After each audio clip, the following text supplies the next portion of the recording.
हम शोर मचाते हुए आगे बढ़े तो एक ऐसे स्थान पर पहुंचे जहां ठोस वस्तु का नाम भी ना था। बड़ी बड़ी चट्टानें लाल पीली पड़ी थीं और नाना प्रकार की धातुएं इधर उधर बहने को तावली हो रही थी। धातु मतलब केमिकल्स थे जो बह रहे थे। इसी स्थान के आसपास एक दुर्घटना होते होते बची। हम लोग अपनी इस खोज से इतने प्रसन्न थे कि अंधाधुंध बिना मार्ग देखे बढ़े जाते थे।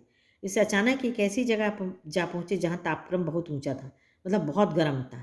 यह हमारे लिए असह्य था। हमारे अगुआ कांपे और देखते देखते उनका शरीर ओजोन और हाइड्रोजन में विभाजित हो गया। अब क्या हो गया, फिर से वो ऑक्सीजन और हाइड्रोजन में डिवाइड हो गए, इतनी गर्मी के कारण। इस दुर्घटना से मेरे कान खड़े हो गए। मैं अपने और बुद्धिमान साथियों के साथ एक ओर निकल गई। हम लोग अब एक ऐसे स्थान पर पहुंचे जहां पृथ्वी का गर्भ रह रह कर हिल रहा था, मतलब भूकंप आने वाला था। एक बड़े जोर का धड़ाका हुआ। हम बड़ी तेजी से बाहर फेंक दिए गए। हम ऊंचे आकाश में उड़ चले, मतलब ये ज्वालामुखी था। इस दुर्घटना से हम चौंक पड़े। पीछे देखने से ज्ञात हुआ कि समुद्र की पृथ्वी फट गई है और उसमें से धुआं, रेत, पिघली धातुएं तथा लपटें निकल रही हैं। यह दृश्य बड़ा ही शानदार था और इसे देखने की हमें बार बार इच्छा होने लगी। मतलब ज्वालामुखी था, हम लोग सुने थे कि उसमें से बहुत केमिकल, रेत और ये सब धातु सब निकलती है, जिसे हम लावा कहते हैं। और यही जब ठोस जब पत्थर वत्थर जब सब एक जगह इकट्ठे होते हैं तो हजारों साल बाद ये क्या बन जाते हैं, जहाँ एक जगह इकट्ठे हो जाते हैं वो पहाड़ कहलाता है। मैं समझ गया तुम ज्वालामुखी की बात कह रही हो। हाँ, तुम लोग उसे ज्वालामुखी कहते हो। अब जब हम ऊपर पहुंचे तो हमें एक और भाप का बड़ा दल मिला। हम गरज कर आपस में मिले और आगे बढ़े। पुरानी सहेली आंधी के भी हमें यहाँ दर्शन हुए। वह हमें पीठ पर लादे, कभी इधर तो ले जाती तो कभी उधर। वह दिन बड़े आनंद के थे। हम आकाश में स्वच्छंद किलोलें भर करते फिरते थे। तो वो अब ज्वालामुखी के बाद कहाँ पहुँच गई, वो आंधी के साथ यहाँ वहाँ उड़ रही थी और उसमें उसको बड़ा मज़ा आ रहा था। बहुत से भाप जल कणों से मिलने के कारण हम भारी हो चले और नीचे झुकाए और एक दिन बूंद बनकर नीचे कूद पड़े। वाह, क्या बढ़िया वर्णन करा है कि अब ये क्या हो गए, ये आंधी के साथ यहाँ वहाँ घूम रहे थे। हम जैसे ही हम साइंस पढ़े हैं तो ये जानते हैं कि जब पानी, बादल में पानी आ जाता है तो क्या हो जाते हैं, भारी होते हैं और नीचे आ जाते हैं और वो बारिश के रूप में बरसने लगते हैं। तो इस तरीके से वो नीचे बूंद के रूप में गिरने पड़े। मैं एक पहाड़ पर गिरी और अपने साथियों के साथ मैली कुचैली होकर एक ओर बह चली। पहाड़ों में एक पत्थर से दूसरे पत्थर पर कूदने और किलकारी मारने में जो आनंद आया वह भूला नहीं जा सकता। हम एक बार बड़ी ऊंची शिखर पर से कूदे और एक नीचे एक चट्टान पर गिरे। बेचारे पत्थर हमारे प्रहार से टूटकर खंड खंड हो गया। यह जो तुम इतनी रेत देखते हो, पत्थरों को चबा चबा कर हम ही बनाते हैं। तो सभी को मालूम है कि रेत कहाँ से आती है। नदी के किनारे रेत रहती है।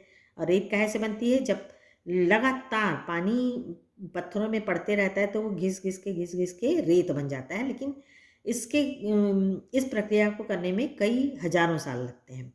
जिस समय हम मौज में आते हैं तो कठोर से कठोर वस्तु हमारा प्रहार सहन नहीं कर सकती।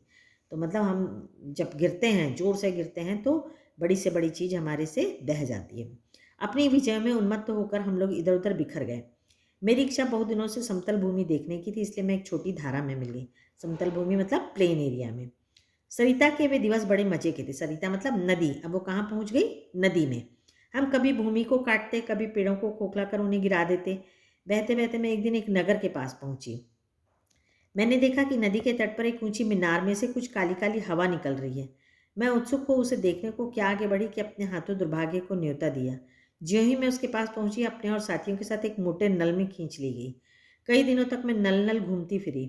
मैं प्रतिक्षण उसमें से निकल भागने की चेष्टा में लगी रहती थी। भाग्य मेरे साथ था। बस एक दिन रात के समय मैं ऐसे स्थान पर जा पहुंची जहां नल टूटा हुआ था।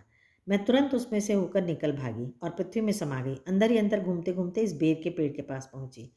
तो देखिए वो कितने अच्छे से वर्णन करी। पहले बर्फ़ बनी, बर्फ़ से बाद फिर वो भाप बनी और भाप बनने के बाद पानी बनी। पानी बनने के बाद वो समुद्र में गई। समुद्र में जाने के बाद ज्वालामुखी के रूप में ऊपर आई। ऊपर आके फिर भाप बनी। भाप के बाद फिर वो वर्षा के रूप में आई। वर्षा के बाद वो नदी में गई। नदी से फिर वो बाहर आ गई और चट्टान से होते हुए वो नल में चली गई। और नल नल एक नल से दूसरे नल घूमते घूमते एक जगह नल पाइप फटा था तो वो नल से बाहर निकली और कहाँ चली गई, बेर के पेड़ में।